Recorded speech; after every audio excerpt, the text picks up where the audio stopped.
dalam kehidupan kami. Ampuni segala pelanggaran dosa, kelemahan, kekurangan kami. Karena kami tidak luput dari salah dan dosa. Tahirkan roh jiwa tubuh kami dengan darah Yesus, supaya kami layak berkenan, mendapatkan suplai surgawi dalam hayat kami, supaya kami semakin memahami Tuhan. Terima kasih, jadikan acara ini acara surga. Engkau pagari dengan malaikat surgawi di tempat ini, bahkan di mana saja pemirsa berada. Tuhan kuasai, supaya benar-benar ini acara surga.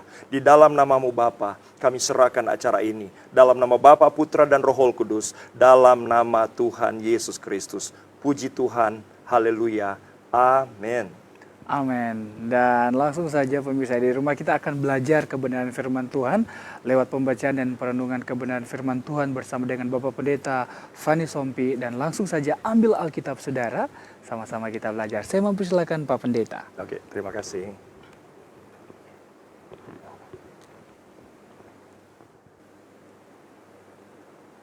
Pemirsa semua yang saya kasihi dalam nama Tuhan Yesus Kristus, kita akan coba belajar kebenaran firman Tuhan untuk kita bisa mendapatkan atau memahami apa yang menjadi maksud daripada pencipta kita, Tuhan Yesus Kristus dalam kehidupan kita. Mari kita baca Alkitab kita yang saya ambil dari Matius pasal 15, ayat yang ke-21 sampai dengan ayat 28. Saya akan bacakan buat kita semua. Judulnya di sana, Perempuan Kanaan yang Percaya. Lalu Yesus pergi dari situ dan menyingkir ke daerah Tirus dan Sidon. Maka datanglah seorang perempuan Kanaan dari daerah itu dan berseru, "Kasihanilah aku ya Tuhan, anak Daud, karena anakku perempuan kerasukan setan dan sangat menderita." Tetapi Yesus sama sekali tidak menjawabnya. Lalu murid-muridnya datang dan meminta kepadanya, "Suruhlah ia pergi." Ia mengikuti kita dengan berteriak-teriak. Jawab Yesus, "Aku diutus hanya kepada domba-domba yang hilang dari umat Israel." Tetapi perempuan itu mendekat dan menyembah dia sambil berkata, "Tuhan, tolonglah aku." Tetapi Yesus menjawab, "Tidak patut mengambil roti yang disediakan bagi anak-anak dan melemparkannya kepada anjing." Kata perempuan itu, "Benar Tuhan, namun anjing itu makan remah-remah yang jatuh dari meja tuannya." Maka Yesus menjawab dan berkata kepadanya, "Hai ibu, besar imanmu, maka jadilah kepadamu seperti yang kau kehendaki." Dan seketika itu juga anaknya sembuh. Puji Tuhan. Bapak, Ibu, Saudara kekasih di dalam Tuhan Yesus Kristus, para pemirsa semua, dalam kebenaran yang kita sudah bacakan saat ini, ada hal-hal yang patut kita ketahui yang Tuhan ingin kita sebagai umat yang percaya, umat pilihannya memahami. Sangat ironis sekali, kalau kita dengarkan dan kita lihat kisah Yesus dalam kisah-kisah yang lain, di mana saja dia berada dan apabila ada seseorang memohon, hatinya tergerak dengan penuh belas kasihan dan menolong semua. Hampir tak pernah gagal. Tetapi dalam kisah ini, sepertinya Tuhan itu mau dikatakan jual mahal. Sepertinya tidak demikian. Karena ketika wanita itu datang memohon anaknya yang sakit itu dilepaskan dari kerasukan, Yesus memberi statement bahwa tidak patut memberi roti yang disediakan bagi anak-anak dan diberikan kepada anjing. Sebenarnya Tuhan dalam peristiwa ini ingin memberitahukan suatu rahasia yang besar. Dia ingin memberitahukan rahasia yang besar, saudara kasih dalam Tuhan Yesus Kristus. Betapa bahagianya kita sebagai anaknya. Karena roti yang dikatakan sini adalah berbagai perkara. Roti itu adalah hal-hal untuk support kehidupan kita, umat yang percaya atau anak-anaknya. Saudara kekasih dalam Tuhan, kita tahu saat ini bahwa begitu banyak tantangan kehidupan yang kita alami. Sehingga kadang-kadang kita berpikir Tuhan itu jauh. Bahkan kadang-kadang ada janji-janji Tuhan yang sepertinya tidak ada. Kalau kita kembali dalam firman Allah, menurut ayat ini, kalau kita benar-benar berkriteria sebagai anak-anak Allah, maka semua itu sudah tersedia bagi kita. Kecuali kita di hadapan Tuhan dikatakan level anjing. Mungkin saudara kasih dalam Tuhan, kalau kita berbicara level anjing agak tersinggung ya. Masa manusia dilevelkan anjing. Tetapi sebenarnya di kacamata Allah, sejak kejatuhan nenek moyang kita Adam dan Hawa, manusia di mata Tuhan itu sebenarnya levelnya, kalau menurut saya ya, bukan level anjing lagi, di bawah level anjing, di bawah level binatang. Itu bisa dibuktikan begini, saudara. Ketika Allah menjelma menjadi manusia, dia tujuannya datang untuk menolong manusia. Biasanya misalnya kalau ada bencana di satu kota A, kalau kita ingin menolong kota A itu, kita harus datangi kota A itu. Karena di sana ada bencana. Kalau Yesus datang menolong manusia, dan untuk menolong manusia, dia harus lahir di kandang yang hina. Ini menunjukkan bahwa di mata Tuhan, di mata alam roh, keberadaan manusia itu sebenarnya level binatang. Dan itu juga bisa dibuktikan begini, saudara. Kita seringkali hamba Tuhan memberikan gambaran kepada semua orang, begitu. Kita misalnya berbicara tentang kasih. Kita suka katakan, kalau setan itu kasihnya begini. Kita berbuat jahat kepada dia, dia akan jahat. Kalau kita berbuat baik kepada dia, dia pun akan tetap jahat. Itu setan. Tetapi kalau binatang, kalau kita buat baik kepada dia, sekalipun dia anjing yang galak, anjing herder, dia akan bersifat baik. Kalau kita jahat kepada dia, dia akan jahat. Jadi kalau anjing, kita baik dia baik, kita jahat dia jahat. Kalau Satan, kita baik dia tetap jahat, kita jahat dia lebih jahat. Seharusnya kalau Tuhan, kita baik, dia baik. Kita jahat pun dia bilang ampuni mereka. Mereka tidak mengerti apa yang mereka perbuat. Bahkan kalau bisa, ampunilah orang yang bersalah 70 kali 7 kali 7. Ini menggambarkan kasih. Nah sekarang kembali, kalau manusia bagaimana? Manusia di dalam era sekarang, kadang-kadang kita baik, dia jahat. Kadang-kadang kita baik, dia melakukan yang jahat. Jadi sebenarnya dari definisi kasih atau statement kasih ini, kita melihat manusia itu tidak salah kalau dikatakan selevel, ada di Bethlehem, ada di kandang dia. Sehingga Allah harus datang menolong dia. Saudara kekasih dalam Tuhan Yesus Kristus, justru karya Tuhan yang besar, yang mengangkat kita dari dosa, memindahkan dari maut, kita dibasuh oleh darahnya yang mahal, kita diberi kuasa jadi anaknya, itu hanya akan terjadi apabila kita menyadari bahwa kita levelnya rendah banget. Rendah sekali. Orang-orang yang seharusnya binasa. Perbuatan baik kita tidak bisa menyelamatkan kita. Sehingga kita akan berseru, Tuhan tolonglah aku. Sebab untuk memindahkan aku dari status sudah binasa ke dalam kehidupan kekal, hanya Engkau. Coba kita ingat waktu Yesus disalib, di samping dia ada penjahat. Penjahat yang satu berkata begini, saudara. Saya sebenarnya sedang ingin mengajarkan bagaimana caranya supaya benar-benar kita jadi anak Allah. Jangan menjadi anak Allah hanya karena KTP. Karena perbuatan baik dan KTP kekristenan, mohon maaf, itu belum tentu menyebabkan kita mengalami reborn. Belum tentu mengalami roh kita yang mati menjadi hidup.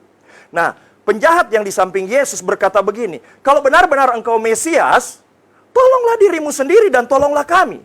Namun penjahat yang satu bilang begini, berani sekali engkau berkata begitu. Kalau kita ini disalib, layak kita disalib karena kita melakukan perbuatan yang setimpal dengan ganjaran ini. Tetapi kalau dia tidak layak, dia tidak berbuat salah. Seolah-olah dia ingin mengatakan, kalau Yesus disalib, itu untuk menanggung dosa manusia. Dia tidak layak disalib. Tidak ditemukan kesalahannya di hadapan mahkamah agama, di hadapan Pilatus. Tidak ada salah. Tetapi kenapa dia harus disalib? Karena memang dia datang bernusul menjadi manusia untuk mati sekalipun dia tidak salah, menggantikan kita yang harus menerima ganjaran. Itu statement daripada salah satu penjahat. Bahkan luar biasa penjahat ini. Selain dia mengakui dia tidak salah, namun dia mati untuk menebus kita, dia berkata, kalau kita manusia layak karena kita berdosa. Dan ada statement yang luar biasa, dia bilang, Mesias Yesus, apabila engkau datang kembali, ingatlah akan aku. Jadi iman daripada penjahat ini, selain dia mengakui dia berdosa dan tidak bisa menolong diri sendiri, tetapi karya Allah lah yang bisa menolong. Dia pun mengakui Yesus bukan sekedar juru selamat. Yesus adalah Allah yang nanti akan memerintah menjadi raja di muka bumi. Detik itu juga Yesus langsung berkata, aku berkata kepadamu, sesungguhnya hari ini juga engkau akan bersama-sama dengan aku di Firdaus. Sebenarnya saudara kasih dalam Tuhan, kalau kita ingin digolongkan anak-anak Allah dan roti-roti blessing yang luar biasa, roti yang Tuhan siapkan itu bukan seperti yang dunia berikan. Dunia bisa memberikan kekayaan, kekayaan itu tidak bisa kita nikmati. Dan Alkitab berkata orang terkutuk saja keturunan Kain itu bisa berhasil. Henokh anaknya bisa membangun kota, tetapi itu bukan ukuran keberhasilan. Keberhasilan yang dimaksud Allah, Anda dimuliakan, berhasil di dunia, dan berakhir di akhirat. Berhasil di akhirat. Jadi saudara kasih dalam Tuhan, kalau kita menurut bacaan ini, kita mau tergolong orang yang menikmati berkat Allah yang unlimited, yang tak terbatas, jasmani dan rohani. Bahkan dia bilang, harta bangsa-bangsa saja bisa diperintahkan kepada anak-anak Tuhan yang memahami maksud Tuhan. Bahkan dia katakan ada hukum ekonomi kerajaan surga. Ada orang katanya berhemat luar biasa, bisa tidak memiliki apa-apa. Ada yang menebar-nebar harta bertambah-tambah. Ini roti-roti yang dimaksud. Tetapi kita harus benar-benar menjadi anak-anak Allah. Ini yang Alkitab katakan, saudara kasih dalam Tuhan. Dan di sini dikatakan, untuk bisa menjadi anak Allah, kita harus berseru. Berseru yang bagaimana? Seruan pertama seperti penjahat tadi. Kita ini layak dihukum. Kita ini walaupun berbuat baik, ada di api neraka. Dan engkau Yesus tidak layak engkau mati. Tapi kalau engkau mati, itu untuk menggenapi karya keselamatanmu, hanya untuk menebus kami. Dan ketiga, kita harus akui bahwa dia akan datang sebagai raja. Dan di bawah kolong langit ini, keselamatan hanya di dalam dia. Iman kita itulah yang akan diperhitungkan menjadi keselamatan. Ini kriteria yang paling penting. Karena saya sangat sedih, saya sih melayani Tuhan baru sekitar 39 tahun. Tetapi saya melihat begitu banyak permasalahan kehidupan. Sepertinya Tuhan itu jauh. Seperti roti-roti yang dijanjikan itu tidak ada. Seperti tidak ada. Setelah saya dalami, ternyata yang bermasalah adalah kita. Kita terlalu banyak membahas dogma. Kita terlalu membahas doktrin. Kita terlalu banyak membahas kebenaran-kebenaran yang menyerang dan membela diri kita sendiri. Akhirnya, kita tidak mampu menyampaikan berita yang akan menyebabkan orang percaya mengalami reborn. Orang percaya mengalami perubahan di dalam roh. Yang ada hanya perubahan yang bersifat fisik. Sehingga akhirnya untuk kita saja saudara-saudara seiman yang ada di Manado, yang dikenal sebagai Yerusalemnya Indonesia, sebenarnya sangat menyedihkan. Di dalam acara-acara kekristenan saja seperti Natal, kita melihat ada kehidupan yang kalah, yang tidak menang dari dosa. Ada masalah ekonomi yang menindas. Sebenarnya saudara, kalau kita kembali dalam firman Allah, mana roti yang engkau janjikan? Engkau berkata kalau seseorang telah memakan engkau sebagai roti hidup, maka tersedia blessing-blessing dan roti-roti lain yang akan menyebabkan kita semua berbahagia di dunia akhirat. Ini permasalahan saudara hanya satu. Kita tidak mengalami pertobatan yang sejati.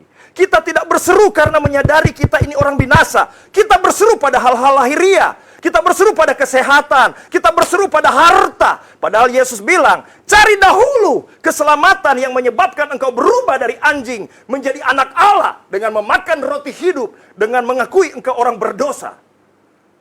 Kalau itu telah engkau peroleh, kalau engkau sudah anak Allah, tidur sekalipun, apa yang dicari bangsa-bangsa yang tidak mengenal Tuhan akan diberikan kepadamu sekalipun tidur. Satu hal yang terakhir yang saya ingin katakan kepada kita. Di dalam Kisah Rasul, saudara, saya mau cerita tentang proses berubahnya anjing menjadi anak. Di dalam Kisah Rasul diceritakan tentang ada seorang perwira. Saya tidak mungkin bisa bacakan di sini karena waktu. Saudara bisa lihat di Alkitab Anda di dalam Kisah Rasul pasal 10. Di Kaisaria ada seorang perwira bernama Cornelius. Dia bukan perwira menengah, dia perwira tinggi. Karena posisinya adalah pemimpin pasukan Italia. Namun Alkitab bilang sekalipun dia seorang perwira tinggi, ia saleh. Dia punya posisi tinggi tetapi dia mampu mengawasi dirinya supaya tetap berkenan kepada Allah pencipta. Ia saleh. Kemudian Alkitab berkata saudara, dia bukan cuma saleh. Dia tahu mendidik keluarganya. Keluarganya, istrinya tidak Carlota, anak-anaknya tidak kaki panjang. Banyak orang yang berhasil, tetapi dia kalah di dalam memanage atau maintain keluarga untuk takut akan Allah. Tetapi seorang perwira tinggi Cornelius, sekalipun dia saleh, dia tahu dia punya wibawa sebagai imam. Dia mampu mendidik keluarga takut akan Allah, bukan dengan tangan besi. Tentu diajarkan keluarganya mengerti kebenaran, takut akan Allah. Dan Alkitab berkata, bukan cuma dia saleh, dia suka dan senang memberi sedekah. Dia tidak menolong fakir miskin cuma waktu Natal, saudara. Dia tidak menolong janda-janda cuma waktu Natal, karena dia tahu janda-janda dan fakir miskin bukan cuma makan waktu Natal. Dia senang memberi sedekah, bahkan dia rajin berdoa. Bahkan kalau dia berdoa, malaikat pernah hadir di dalam doanya.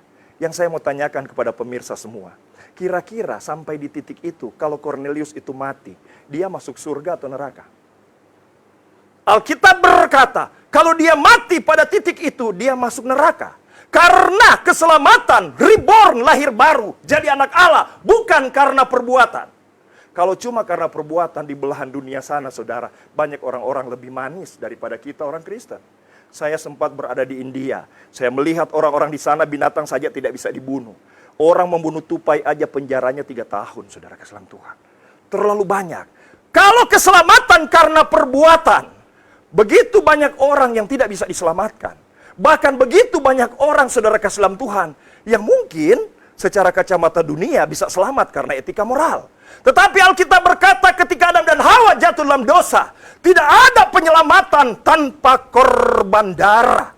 Darah kambing domba yang dipersembahkan itu gambaran. Hanya gambaran saja. Karena untuk membayar dosa manusia, harus butuh darah yang kudus. Darah Musa tidak mampu, darah Abraham tidak mampu. Masih darah binatang mending. Tetapi dari adil benarnya Allah, harga domba tidak bisa membayar harga nyawa. Karena itu, butuh darah, butuh daging. Makanya ada perjamuan, saudara. Apabila engkau perjamuan, ingatlah akan aku ada darah dan ada daging. Artinya, untuk menyelamatkanmu, darah Yesus bisa membasuh. Tetapi adil benarnya Allah, dosamu yang engkau buat, engkau dan saya harus digantung di kayu salib. Tidak bisa, saudara. Misalnya saudara berhutang kepada seseorang, kemudian saudara minta ampun kepada Yesus. Yesus bilang, aku ampuni engkau. Dan apakah hutangmu kepada orang lain akan hilang? Tidak, tanggung jawab tetap ada. Demikian menurut adil benar Allah, pelanggaran kita harus kita tanggung di kayu salib.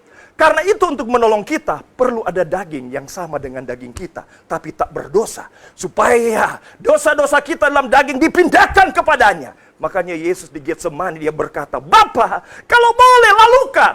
Karena dosa-dosa kita dipindahkan kepadanya. Dia mati untuk menanggung dosa semua. Amin. Adil kan saudara? Mungkin saudara berpikir matematis, tidak adil. Masa Pak Pendeta, Yesus satu orang benar, bisa membenarkan banyak orang? Perhatikan, Alkitab berkata dalam Roma, adil. Karena dulu, Anda tidak berbuat dosa sama dengan Adam dan Hawa. Bahkan kita masih dalam kandungan ibu kita. Alkitab berkata, belum saja kita lahir, dosa satu orang Adam telah masuk dan membuat kita ada di lubang kutu.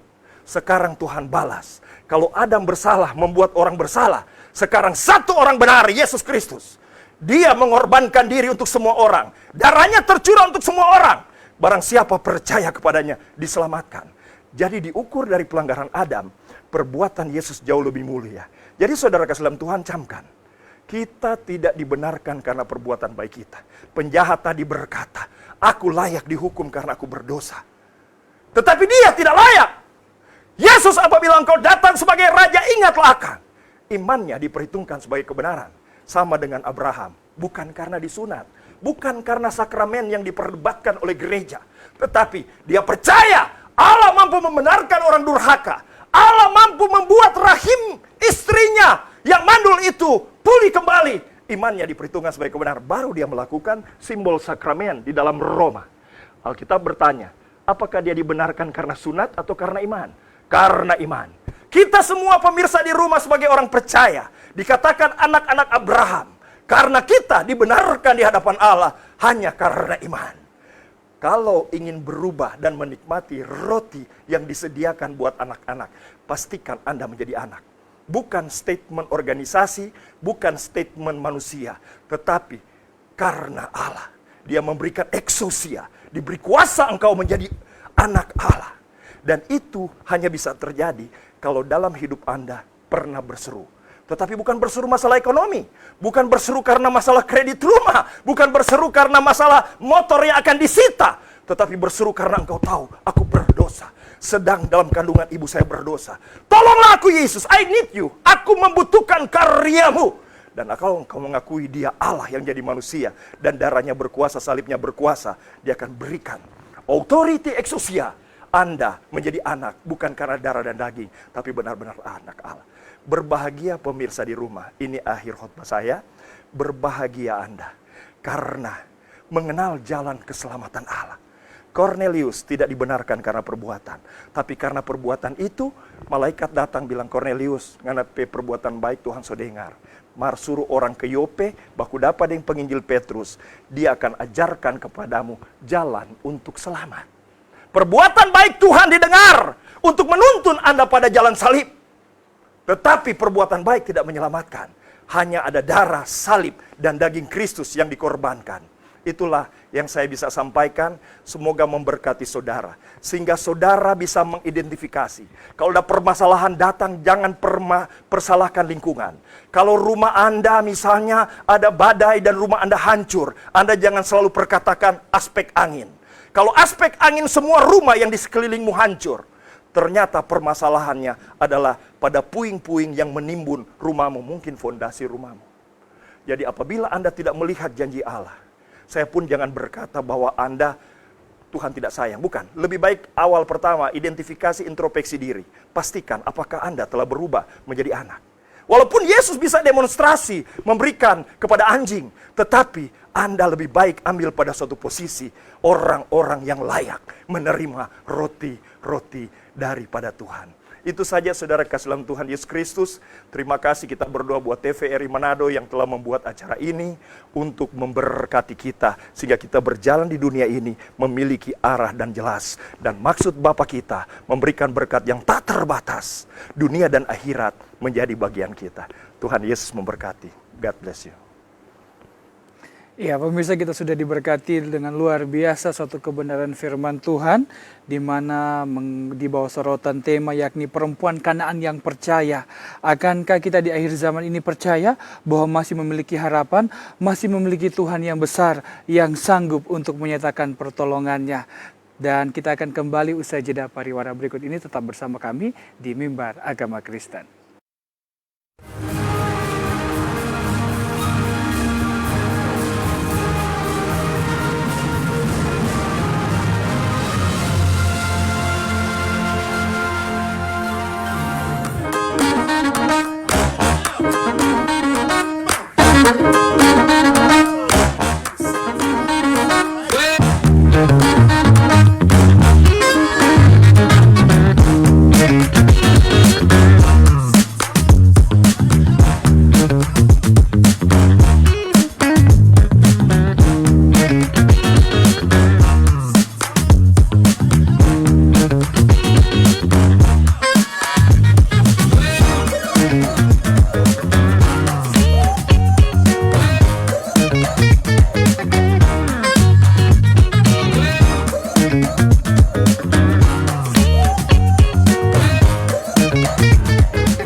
Icat.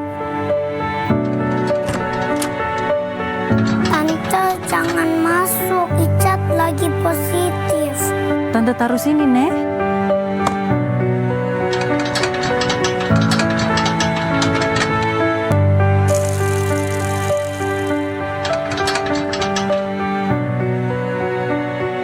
Terima kasih, Tante.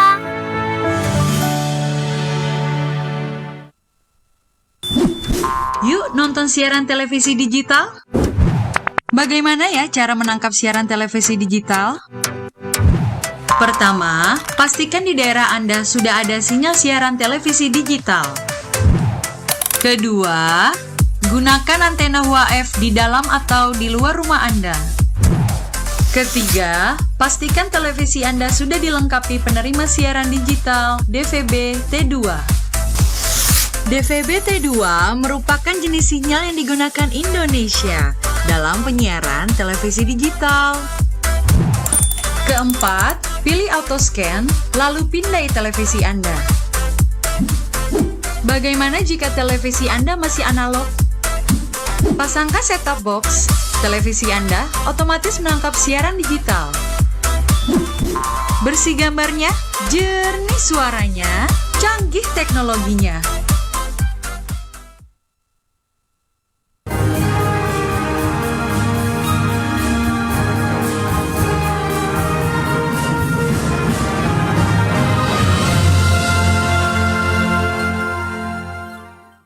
Iya, pemirsa, Anda kembali lagi bersama kami di Mimbar Agama Kristen. Kalau tadi kita sudah membaca sekaligus merenungkan kebenaran firman Tuhan, di kesempatan kali ini kita akan membedah seperti apa dan bagaimana kitab Matius 15 ayat 21 sampai ke 28 diimplementasikan dalam kehidupan kita. Nah, di bawah tema ini Pak Pendeta, perempuan Kanaan yang percaya. Nah, kalau implementasi dalam kehidupan kekristenan kita, kadangkala orang percaya tidak percaya dikarenakan dan disebabkan mungkin doanya belum dijawab Tuhan. Nah, Pak Pendeta melihatnya seperti apa? Kalau kita melihat realita ya, kalau kita katakan tadi seringkali ada orang disebut orang percaya, Ya. tapi dia tidak percaya. Betul. Karena sebenarnya kepercayaan itu tidak bersifat teori. Bahkan kita memang begini ya, ini saya kasih tahu. Sebenarnya dalam kekristenan itu, ketika kita melakukan langkah awal, kita percaya pada hal yang sederhana dulu. Seperti kita orang yang berdosa, kita percaya kita adalah orang berdosa, kita kehilangan kemuliaan Allah, itu langkah percaya yang pertama. Ketika kita mengalami langkah percaya pertama, itu sebenarnya di Alkitab dikatakan responnya adalah pertobatan prinsip, belum berbicara tabiat. Apa kita melakukan pertobatan yang sederhana, pertobatan prinsip, tidak butuh Yesus sebelumnya, sekarang membutuhkan Yesus, kita menerima kuasa. Kuasa yang disebut kuasa kelahiran kembali. Ya. Kalau di dalam nubuatan Yeremia pasal 36, itu dikatakan sesudah dibasuh dengan air jernih, orang yang percaya sederhana tadi akan diberikan hati baru yang mampu untuk taat dan percaya lebih lagi. Nah, ini titik penting. Karena apabila tidak, sekalipun kita puluhan tahun jadi Kristen, kita sukar mempercayai sesuatu yang tidak kelihatan. Sukar. Jadi kepercayaan akan Allah lebih lanjut sebenarnya itu harus berawal kita telah menerima benihnya. Itu yang saya jelaskan tadi. Karena apabila tidak, saya telah lihat, bahkan di Alkitab pun diceritakan di Ibrani pasal 6. Kadang-kadang ditinjau dari sudut waktu, orang Kristen sudah waktunya jadi guru. Tetapi sebenarnya ada yang masih butuh susu. Masih mending kalau butuh susu. Bahkan ada ayat bilang, ada yang menganggap selamat, padahal belum selamat. Tuhan tidak buat reborn, tidak buat mujizat kepada dia. Jadi sebenarnya apabila kita mampu percaya lebih hebat lagi, punya hubungan yang intim, itu bukan kehebatan kita. Itu kerja dari benih awal ketika dia masuk. Titus 2 ayat 10-11 berkata, ketika dia percaya, dia Tuhan Juru Selamat, dia akan masuk. Kemudian dia akan mulai bekerja. Dia yang akan melatih kita percaya. Saya ngalamin itu dalam proses kehidupan, Pak. Ya. Ketika saya Tuhan ajarkan sejak 39 tahun yang lalu, kalau engkau melayani aku, hambaku, aku ini kaya, aku yang akan mendanai semua, engkau tidak perlu meminta-minta. Saya Pak dilatih. Sampai saya pernah dalam momen-momen kehidupan itu, Tuhan buat mujizat, Tuhan kerahkan orang dari bangsa-bangsa untuk bisa mengenal nama saya dan mencari saya di Manado. Seperti Elia ketika Tuhan menggerakkan burung gagak. Jadi itu bukan hebat saya. Ya. Jadi karena saya melakukan langkah sederhana seperti penjahat tadi, saya merasa sangat berdosa dan membutuhkan Yesus. Sehingga dia masuk dan dia yang mengubah hati saya. Dia yang melatih saya. Dia yang latih saya bisa terbang tinggi. Dia yang latih saya bisa memiliki iman. Betul. Itulah yang disebut tangga-tangga. Kita setia dalam perkara kecil. Pak Pendeta pernah Ya. mengalami juga berdoa tapi belum pernah dijawab Tuhan? Waktu awal-awal pertobatan demikian. Ya. Karena ketika kita memiliki iman yang apa saja seolah-olah kalau kita minta diberikan. Iya. Lama-lama saya diajarkan Tuhan bahwa berdoa saja, Alkitab berkata, Roh Kudus Allah dikirimkan kepada kita untuk membantu kita. Dia jadi parakletos, mengajarkan seluruh kebenaran, termasuk membantu kita dalam berdoa. Makanya kita disebut rumah doa. Bukan hebat tutur kata kita, intelekiat, bukan. Roh yang akan memberikan pokok doa itu. Jadi sebenarnya ketika kita berdoa, itu disebut doa profetik yang kita doakan sesuai dengan kehendak Allah. Karena ada ayat lain bilang begini, mungkin kamu juga berdoa, tapi doa yang engkau naikkan adalah keinginanmu sendiri. Betul. Nah, jadi ke waktu saya Kristen awal di 10 tahun awal mungkin ya, saya begitu. Karena saya lihat orang mati bisa bangkit, lumpuh berjalan. Rasanya saya mau berjalan di Jakarta, ketemu orang lumpuh, saya mau lakukan semua. Yeah. Satu ketika saya mengawali kegagalan. Saya bangkitkan orang mati, saya angkat, nggak bangkit-bangkit. Begitu. Kemudian Tuhan, saya bukan kecewa. Tuhan ajarkan ini. Sudah lewat masa latihanmu. Sekarang engkau harus belajar berpaut dengan Roh Kudus supaya doa yang engkau naikkan bukan keinginanmu sendiri. Ya. Jadi sebenarnya tidak akan ada doa yang tidak bisa dijawab Tuhan. Asal doa yang kita naikkan bukan doa kemauan kita sendiri, berpaut dengan Roh Nah, Kudus. Pak Pendeta bilang kan tidak kecewa nih. Kadangkala kalau bicara soal iman Kristen, kadangkala kalau belum dijawab kita kecewa gitu. Nah. Melihatnya seperti apa, Oke. Pak Pendeta? Berarti kita kurang paham. Kadangkala so tawar hati Iya, dang. orang berarti bilang. begini, brother. Berarti orang kurang paham Iya. untuk apa manusia ada di dunia. Kenapa Tuhan menciptakan manusia ditempatkan di dunia? Padahal di dunia ini saja sebelum manusia ditempatkan, iblis yang memberontak sudah ditempatkan di dunia. Karena memang kita ditempatkan di dunia untuk berperang. Ya. Ada yang akan menggoda kita si iblis, kemudian dari kita juga ada daging yang akan melawan. Makanya pemenang itu, orang sukses itu bukan orang tanpa masalah, tetapi orang yang mampu menanggulangi masalah. Ya. Jadi Alkitab berkata, berbahagialah apabila engkau dicobai. Pencobaan termasuk tadi, ketika kita minta tidak jawab, kenapa kita kecewa? Ya. Saya introspeksi diri dong. Ya. Ini bagaikan awan, saya kan Raja Wali. Awan datang, saya naik ke atas, bukan saya drop. Nah, jadi kekristenan itu harus benar-benar teguh. Jangan menjadi Kristen KTP, mohon maaf saya ulang-ulang. Artinya Kristen yang harus terus mencari Tuhan, mengenal Tuhan, Baik. mengerti untuk apa dia diciptakan di bumi, untuk apa yang harus dia lakukan, Ya. dan apa tujuannya. Baik, Pak Gitu, Pendeta. Kita tahan dulu sampai di situ. Ya. Kita masih akan bincang usai jeda pariwara berikut ini. Tetap bersama kami di Mimbar Agama Kristen.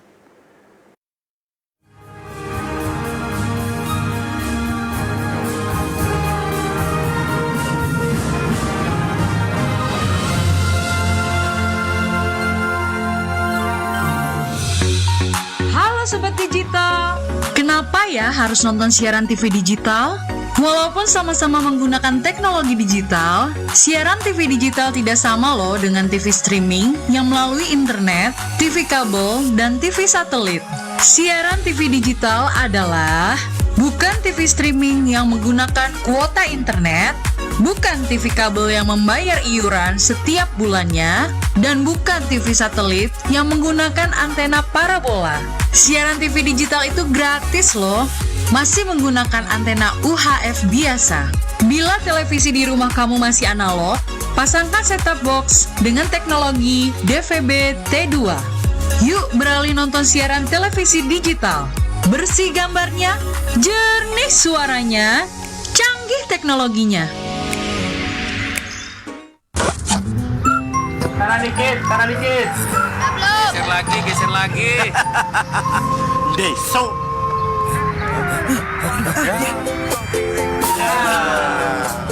Deso. Ya. Deso.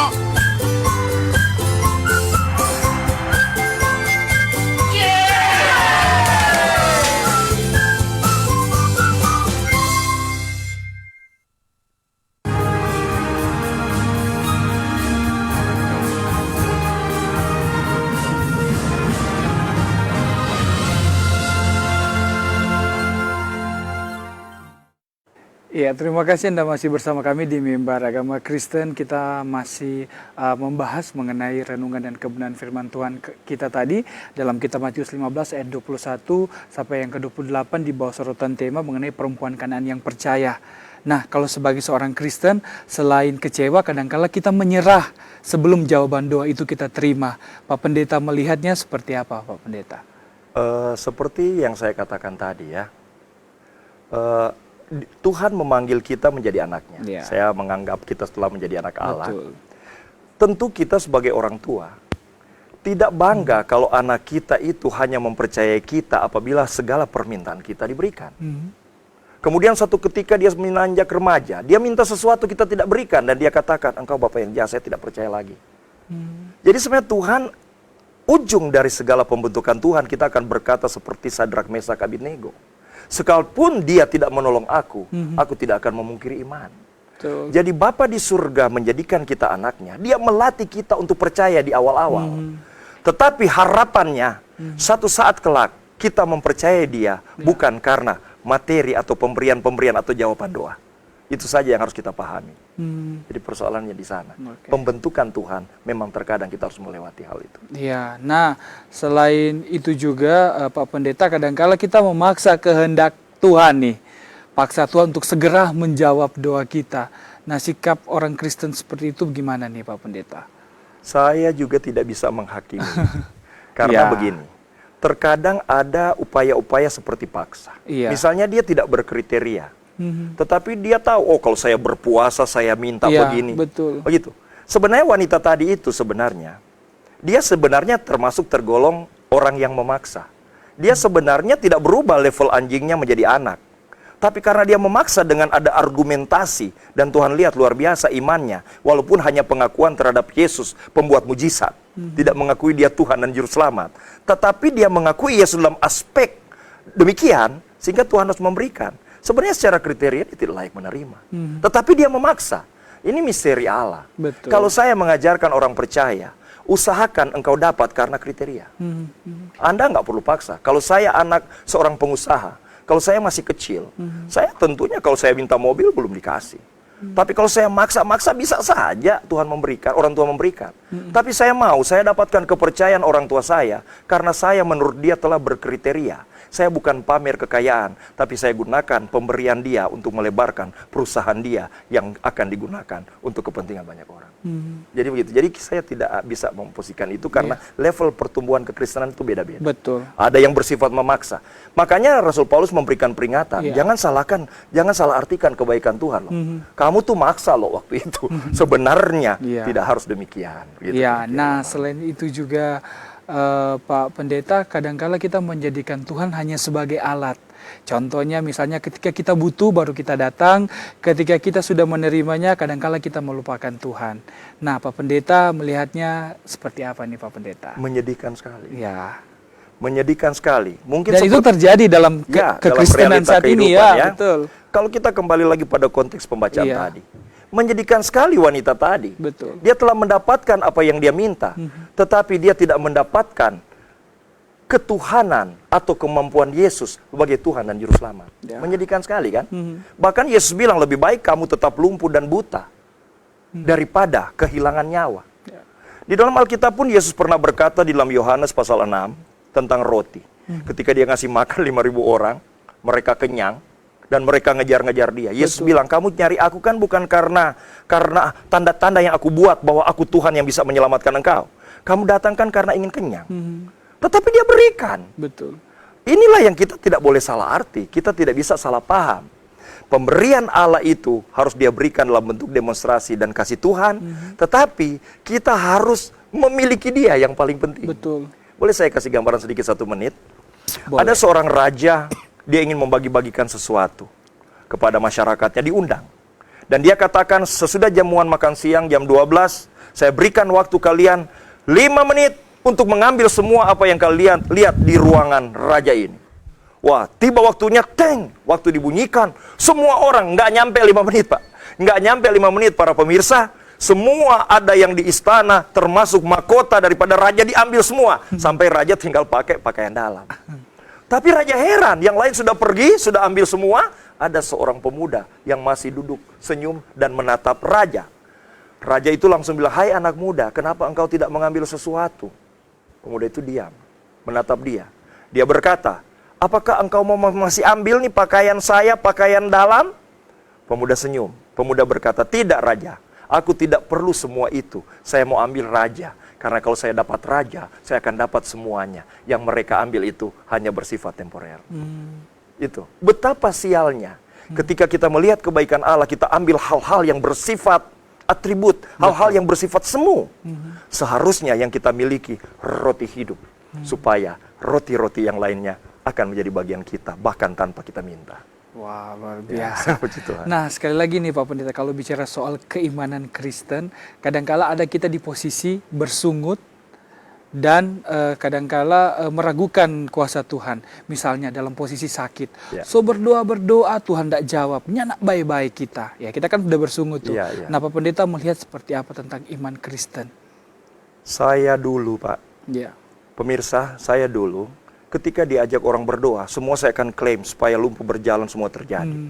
Tapi pada momen tertentu, kalau saya berdoa misalnya ada seorang ibu yang misalnya lehernya sakit, Tuhan seringkali memberi hikmat begini. Ibu ini lebih baik lehernya tetap sakit daripada dia Carlota.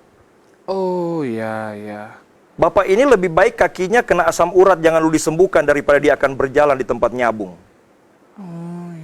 Nah, di sini kita bisa melihat ya, kadang-kadang Tuhan tidak memberikan karena apa yang dia buat itu baik. Kepikiranmu bukan kepikiranku, kata Tuhan. Pokoknya kalau kita orang percaya, percayalah, tidak mungkin Bapa kita merancangkan sesuatu yang jahat bagi kita. Betul. Semua ada maksud yang baik ke depan. Gitu Kadang kan? ya, kadang tidak. Kadang tidak, jawabannya. karena dia lebih tahu. Ya. Anak-anak yang gemar makan coklat, dia bilang jangan-jangan, dia bisa marahi. Iya. Karena dia tahu ke depan akan ada yang tidak baik dalam kesehatan giginya Iya, misalnya. betul. Gitu. Cuma namanya anak-anak, dia mau apa yang dia minta harus terjawab. Itulah orang Kristen percaya bukan karena melihat, karena iman. Mempercayai Bapa, dia mampu dan dia tahu apa yang harus kita peroleh dan miliki. Baik, Gitu. kita tahan dulu Pak Pendeta sampai di situ. Kita akan kembali usai jeda pariwara berikut ini. Tetap bersama kami di Mimbar Agama Kristen. Oke.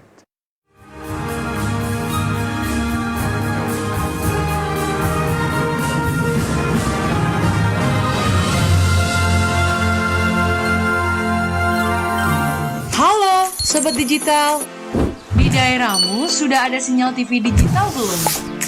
Ini cara mengetahui jangkauan siaran TV digital di daerah kamu.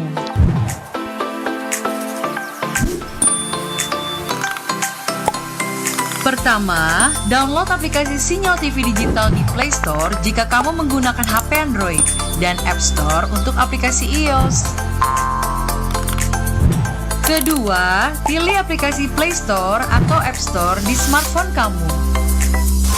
Ketiga, ketik di area pencarian aplikasi Sinyal TV Digital. Keempat, install aplikasi Sinyal TV Digital di smartphone kamu. Kelima, buka aplikasi Sinyal TV Digital kamu. Kamu bisa mencari semua informasi sinyal televisi digital di aplikasi ini. Ketik daerah kamu di area pencarian, otomatis aplikasi ini memberikan informasi apakah sudah ada sinyal siaran televisi digital di daerah kamu.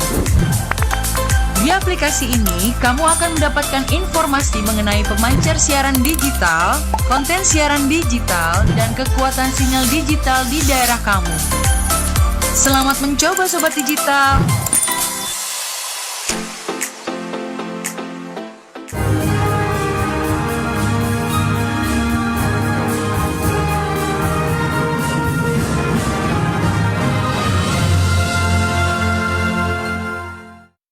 Terima kasih Anda masih bersama kami di Mimbar Agama Kristen, ya masih juga dengan hamba Tuhan Bapak Pendeta Fani Sompi. Nah Pak Pendeta, ini memang terjadi realita dalam kehidupan kita. Kalau misalnya jalannya Tuhan tidak menemukan jawaban, kadangkala kita bisa lari ke hal-hal negatif. Misalnya contoh kita sakit, doa nggak baik, orang udah bilang tidak baik-baik, akhirnya orang pergi di paranormal, di dukun-dukun begitu untuk mencari kesembuhan. Pak Pendeta melihat hal seperti apa ini? Menyangkut kepercayaan. Ini sebenarnya Yesus berkata pohon dikenal dari buah. Ya. Dari tindakan-tindakan yang tadi, ada kan orang hanya bersifat, saudara seiman hanya bersikap kecewa, ya toh? Tetapi kalau tanda-tanda yang ditunjukkan tadi, itu mulai melakukan kesalahan-kesalahan yang menentang akan iman kita. Nah, justru saya mengidentifikasinya adalah dua. Orang ini sedang mengarah kepada murtad. Mulai tidak mau mengakui lagi dengan ketuhanan dan kedahsyatan Allah. Atau mungkin orang ini memang belum pernah mengalami reborn, kelahiran kembali. Dia belum pernah mengalami mujizat hati lama diganti hati baru, hati yang taat akan hukum Allah. Jadi identifikasi, kalau saya lihat indikasinya, bisa menyebabkan orang, karena masa cuma masalah Anda tidak dijawab kesembuhan atau apapun juga, Anda mau melari pada ilah lain. Ini suatu dosa yang bertentangan dengan iman. Atau dia memang benar-benar belum pernah mengalami perubahan atau kelahiran kembali di dalam. Itu indikasinya. Baik, ya. Lagi dan lagi kita harus introspeksi diri, dan berkaca apakah kita benar-benar bisa menerima jawaban Tuhan, perkenanan Tuhan atas kehidupan kita. Baik, Pak Pendeta, langsung saya mempersilakan untuk menutup seluruh jumpa dan kebersamaan kita di Mimbar Agama Kristen lewat doa tutup, doa syafaat, doa berkat. Langsung silakan Pak Pendeta. Pemirsa, izinkan saya akan berdoa untuk kita semua. Mari kita berdoa. Lord Jesus, Allah pencipta alam semesta, Allah khalik langit dan bumi, Allah yang dahsyat, Allah yang heran. Engkau juga yang kami percaya telah hadir dalam mimbar agama Kristen saat ini. Terima kasih banyak Bapa, Engkau Allah dalam nama Yesus Kristus. Hamba telah Engkau izinkan menyampaikan realita yang paling penting tentang status manusia yang belum mengalami penyelamatan lewat iman kepada salib dan karya Yesus. Tetapi kasih-Mu besar, Engkau memberikan kesempatan untuk mereka mengalami penebusan penyucian. Bahkan kalaupun ada kekristenan yang bersifat turunan, tapi tidak mengalami suatu perubahan di dalam kehidupan yang disebabkan oleh Tuhan, Engkau memberikan kesempatan. Mungkin ini waktu dan timing Tuhan. Organisasi tidak bisa membuat keselamatan itu. Organisasi tidak bisa menyebabkan roh yang mati menjadi hidup. Itu hanya bisa dikerjakan oleh Allah di tempat maha tinggi. Apabila kami pemirsa atau siapapun juga mengakui bahwa perbuatan kami tidak bisa menyelamatkan kami dari dosa keturunan yang telah menyebabkan kami divonis dan ada di dalam api neraka. Tetapi kasih-Mu, Engkau telah bernusul, Engkau telah menjadi manusia supaya tersedia daging untuk menanggung dosa kami dan tersedia darah untuk mentahirkan dan membayarkan kami. Apabila kami percaya dan berseru kepadamu, Engkau akan memberikan kepada kami exousia, authority, kuasa menjadi anak Allah, yaitu orang-orang yang bukan dilahirkan karena darah dan daging, tetapi oleh kehendak Allah karena iman kami. Ini yang menjadi doaku Tuhan kepada para pemirsa. Engkau bisa berdoa dengan sederhana saat ini, bahkan engkau berdoa dimanapun juga engkau berada. Engkau harus mengakui supaya perubahan statusmu menjadi anak Allah benar-benar terlegitimasi oleh surga dan blessing, kemampuan percaya yang meningkat akan engkau miliki karena Tuhan. Ini doaku Bapa dalam surga. Aku mengasihi semua pemirsa, aku mengasihi setiap orang yang percaya. Biar engkau pulihkan mereka. Kalau ada anak-anak mengalami kebimbangan, keraguan, kekecewaan karena ada jawaban doa yang belum dijawab, Tuhan teguhkan iman mereka. Itu seizin Tuhan, apapun yang mereka alami, pasti Allah di tempat maha tinggi mengetahui. Ampuni salah dan dosa kalau ada kebimbangan dan keraguan. Dan pada kesempatan ini, aku hamba-Mu, Bapak izinkan aku berdoa buat pemirsa yang ada di rumah, saudara-saudara seiman. Angkat kedua belah tanganmu, taruh tanganmu di hatimu, taruh tanganmu di daerah pergumulan apapun juga. Saya akan berdoa untukmu di dalam nama Bapa, Putra, dan Roh Kudus. Allah pencipta alam semesta, aku memohon Engkau memberikan pertolongan kepada mereka. Ampuni kelemahan, kekurangan, kesalahan dalam bentuk apapun juga. Tahirkan dengan darah Yesus. Tolonglah mereka, sebab aku tahu Engkau berkuasa, dan aku tahu Engkau mau menolong dan sangat mengasihi mereka. Demonstrasikan kuasa-Mu di dalam nama Bapa, Putra, dan Roh Kudus. Penyakit apapun juga juga yang melanda pemirsa yang dikasihi Tuhan, saat ini aku hamba Tuhan mengatakan, terlepaslah engkau daripada saudara-saudara yang ada di rumah saat ini, saudara-saudara yang percaya kepada Yesus. Kuasa kegelapan keluar daripadanya. Lepaskan ikatanmu dalam nama Yesus, karena Yesus telah mengampuni mereka dan tangan Tuhan berlubang paku telah ditaruhkan, diarahkan kepada penderitaan mereka, dan mereka telah sembuh oleh bilur Yesus dan kuasa Yesus.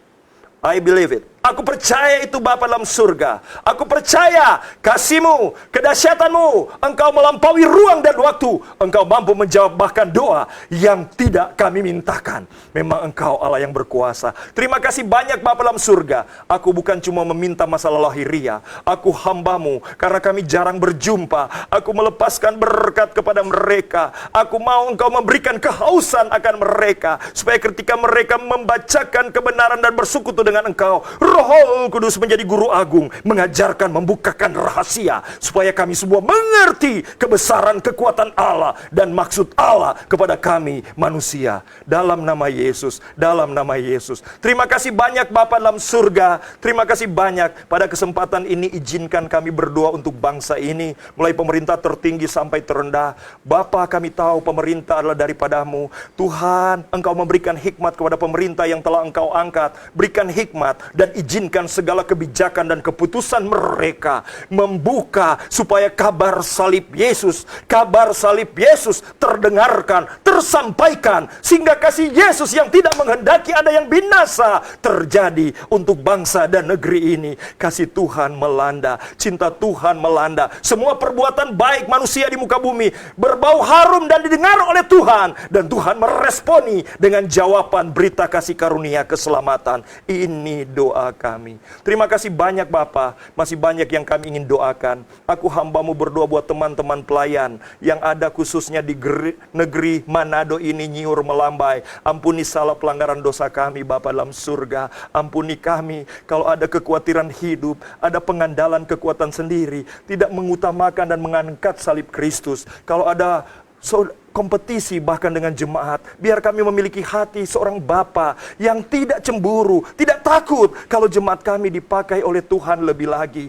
Tuhan, Engkau berikan hati ini kepada kami semua. Bahkan aku berdoa kepada hamba-hamba-Mu semua, berikan kemampuan kepada mereka terlepas dari kekhawatiran hidup. Bapa, izinkan mereka memahami isi dan karya pengorbanan-Mu. Tubuh-Mu rela dipecah-pecah supaya tubuh Kristus yang akan dibuka bumi menjadi satu, tidak terpecah karena beda karunia, tidak terpecah karena beda denominasi. Bapa, izinkan kami hamba-hamba-Mu mengajarkan kebenaran yang mempersatukan tubuh Kristus, supaya kami tak terkutuk di hadapan-Mu, supaya kami memahami maksud Tuhan untuk menegakkan kerajaan Allah di muka bumi. Dan kasih persaudaraan tulus ikhlas adalah perekat yang akan mempersatukan semuanya, supaya kami menjadi eklesia yang mempercepat kedatangan-Mu. Ini doa kami. Terima kasih banyak Bapak, terima kasih. Di akhir ibadah ini aku berdoa untuk kru TVRI Manado, khususnya Tuhan, untuk yang memimpin acara Mimbar Agama Kristen ini, bahkan program ini. Tuhan berkati mereka, berkati jasmani dan rohani. Bapak, tolong mereka, segala pewahyuan yang Engkau mau dipahami oleh gereja Tuhan, izinkanlah mereka mengalami dan memahaminya, supaya ketika kami mengakhiri kehidupan kami di dunia ini, kami akan memperoleh posisi dan mahkota yang mulia. Terima kasih banyak Bapak dalam surga. Di dalam nama Bapa, Putra dan Roh Kudus, dalam nama Tuhan Yesus Kristus, di akhir acara ini kulepaskan blessing yang tak terbatas, jasmani dan rohani, kepada kami semua yang di studio ini, bahkan kepada para pemirsa di rumah. Dalam nama Tuhan Yesus Kristus, Tuhan memberkati kita. Puji Tuhan. Amin. Amin. Luar biasa, terima kasih sekali lagi buat hambanya Bapak Pendeta Fani Sompi yang sudah memberkati kita dalam Mimbar Agama Kristen kali ini. Tuhan memberkati bersama keluarga, pelayanan, terus diangkat naik jadi kepala, tidak pernah jadi ekor, dipromosi Tuhan terus. Dan terima kasih juga buat pemirsa yang di rumah sudah menyaksikan acara Mimbar Agama Kristen. Tetap terus percaya seperti perempuan Kanaan tadi ya, di pembacaan firman Tuhan kita, karena masih ada Tuhan, masih ada mujizat, masih ada kuasa yang tak terbatas. Ferdinand Monika pamit, terima kasih, sampai jumpa, shalom.